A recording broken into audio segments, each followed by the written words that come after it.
বারবার এই হাদিসের বাংলাটা মাথায় আনেন। আল্লাহর পরে যিনি শ্রেষ্ঠ তিনি বলেন, বলো আমি কিভাবে আনন্দ করি। ইসরাফিল তো সিংহা মুখে নিয়ে বসে আছে, আমি আনন্দটা করি কিভাবে? নবী বলেন, আমি আনন্দ কিভাবে করব বলো। সিংহাওয়ালা তো সিংহা নিয়ে বসে আছে।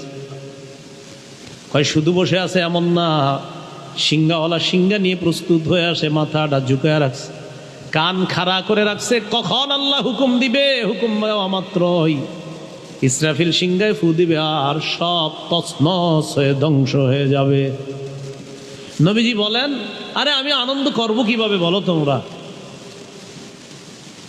আল্লাহর পরে শ্রেষ্ঠ যিনি তিনি বলে আমি আনন্দ করব কিভাবে। আমার তো এই পেরেশান কাজ করে যে ইসরাফিল তো সিংহা মুখে নিয়ে বসে আছে, প্রস্তুত আছে, মাথা ঝুঁকায় রাখছে, কান খাড়া করে রাখছে যে রব হুকুম দিবে, সিংহায় ফু দিবে। বলো তোমরা আমি কিভাবে আনন্দ করি।